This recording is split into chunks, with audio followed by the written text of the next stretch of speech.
Лучше гор могут быть только горы. Знаменитая фраза из песни Высоцкого. Кому-то посчастливилось жить поблизости и наблюдать их из окна, а кто-то может принимать красоту мира только через фотографии или видео из путешествий других. Сейчас нас приучили к быстрому пролистыванию моментов, где мы получаем мгновенную эстетическую реакцию. Увидели, понравилось, восхитились, лайк и свайпнули дальше. Увидели пейзаж на картине, сравнили с оригиналом. Похоже? Похоже. Идем дальше. Но искусство не викторина на схожесть. Это процесс, в который можно включиться, потому что художники не копируют реальность. Они ее переживают, чувствуют и в одной картине отражают сотни моментов. Когда мы смотрим на мир через фото и видео, мы словно слышим от автора: «Эй, смотри, как я это вижу».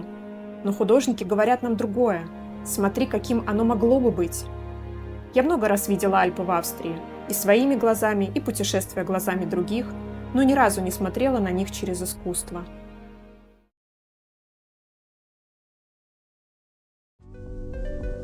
Как же красиво, так близко к реальности.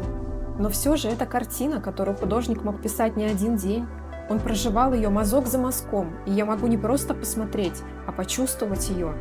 Если бы можно было сейчас прикоснуться к этой картине, где бы я ощутила тепло, а где холод? Для меня самые теплые места – это поля, которые озарены солнечным светом. Это забор у тропы. Мне хочется прикоснуться к нему, он такой естественный, словно впитавший тепло.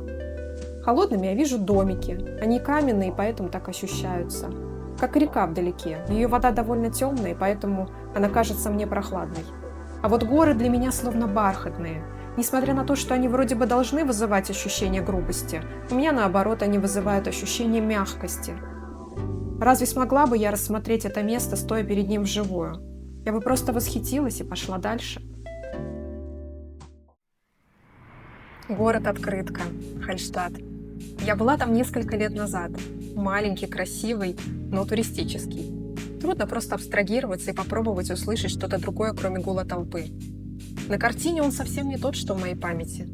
Для меня в этой картине звучит прежде всего тишина, еле уловимые звуки ветра, проплывающих лодок. Мне кажется, что здесь настолько тихо, что я могу разобрать даже звуки движения воды. Если бы я хотела почувствовать ритм этого места, то он был бы плавный, крадущийся как кошка. Для меня он в тени гор на озере, которое постепенно отодвигается к городу, озеро становится светлее. И эта плавность движения задает для меня ритм и тишину здесь. Таким я услышала это место через картину.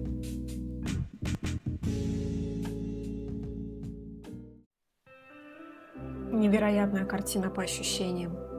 Я испытывала похожие чувства в реальности, но здесь это ощущение увеличивается. Здесь я не стою на земле, а лечу словно птица. Здесь для меня все про ощущение свободы, хочется дышать полной грудью. Если бы я уменьшила сейчас до человека на картине, я бы пошла на самую верхнюю точку, чтобы быть еще выше, чтобы заглянуть еще дальше за горизонт.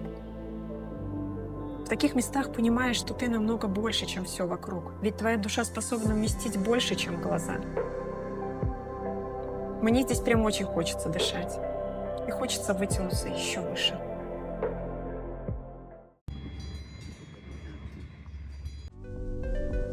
Я очень люблю Австрию.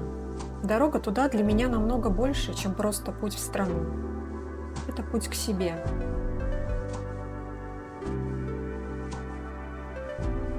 Если бы я представила, что тропа на этой картине ведет к себе, куда бы она меня привела? В какое место? Мне сразу представляется расщелина в горе, и там небольшая, но уютная пещера, куда проникает свет, где гладкие камни, на которые можно присесть. Там безопасно и тихо. Это место, где можно переждать дождь или грозу. А ведь Австрия именно такое место для меня. Место, где в своей жизни я пережидала грозу. Поэтому мне там так безопасно, и хочется глубоко дышать, вытянуться выше. Там я слышу в своей тишине намного больше. Там мне теплее. Россия моя душа, но Австрия ритм моего сердца.